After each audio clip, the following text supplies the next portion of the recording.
Alors que le peuple de France continue à dénoncer par tous les moyens possibles et imaginables la politique nationale et internationale de la Macronie, celle-ci s'engage plus profondément dans des guerres décidées par les Américains. Ce que la France d'Emmanuel Macron est en train de se faire, c'est d'engager les forces militaires françaises en Syrie à l'effet de faire face à l'armée syrienne et à ses alliés.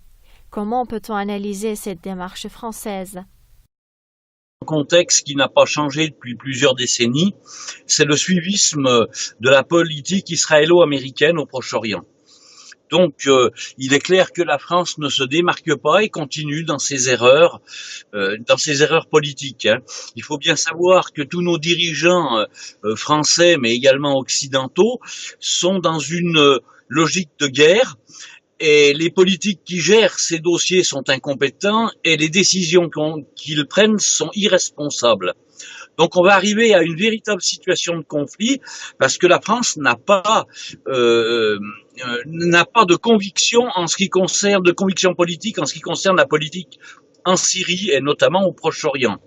Donc on va arriver dans une véritable impasse aujourd'hui puisqu'on va se mettre une fois de plus à dos le peuple syrien ainsi qu'un grand nombre de pays au Proche-Orient. Donc c'est une erreur flagrante de politique.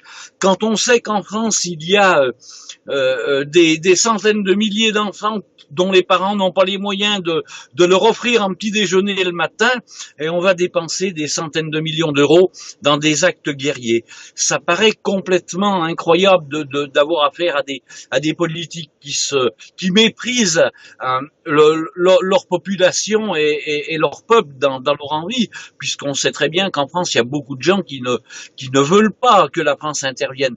La France n'a aucun intérêt à intervenir là-bas, si ce n'est que cette politique de suivisme américano occidentale, puisqu'en fait on veut à tout prix suivre cette politique d'ingérence, cette politique de colonisation, cette politique de vouloir absolument imposer un certain nombre de choses, et notamment en Syrie, avec un pays qui est démocratiquement élu, puisque Bachar al-Assad a été démocratiquement élu.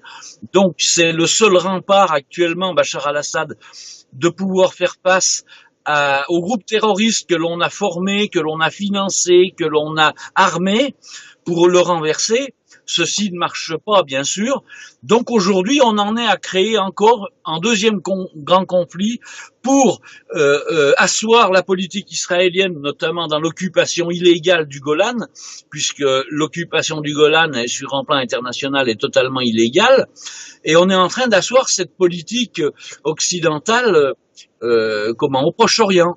Donc il faut espérer que les Chinois et les Russes ne laissent pas faire cette aventure-là, puisque c'est une aventure qui est extrêmement dangereuse pour la suite des opérations, puisque c'est quelque chose qui nous retombera dessus tôt ou tard. Et il faut espérer, bien sûr, que les forces russes ne laisseront pas faire une chose pareille. Et je souhaite sincèrement, d'ailleurs, que si la France s'engage, qu'on puisse avoir quelques avions d'abattus, de façon à remettre un peu les choses à leur juste place, puisqu'on n'a rien à faire en Syrie, absolument rien à faire en Syrie. Selon les sources bien informées, les Syriens ont informé les Russes que la force aérienne américaine et alliée ne serait plus autorisée à opérer en Syrie et que tous les accords conclus pendant la guerre contre Daesh sont caducs. Cela signifie que les avions US, français, britanniques seraient pris pour cible. La France a-t-elle décidé d'être du mauvais côté du barrière ? Ah bah oui, la France depuis plusieurs décennies est maintenant du mauvais côté de la barrière. On est du côté de la guerre, on est du côté de l'ingérence, on est du côté du terrorisme. Et c'est absolument scandaleux qu'il n'y ait pas plus de réactions sur un plan international d'ailleurs. Et je souhaite vivement que les Chinois et les Russes ne laissent pas faire une chose pareille. Il est scandaleux que l'on puisse tolérer de telles choses. Mais une fois de plus, on a affaire à des politiciens français qui ont bien compris comment fonctionne la France. Vous savez, dans toutes les populations en Occident, vous avez 80% de crétins, 80% de gens qui sont égoïstes ou qui ne réfléchissent pas. Et ce qui intéresse les Français, c'est de partir en week-end. Ce qui intéresse les Français, c'est de partir en vacances.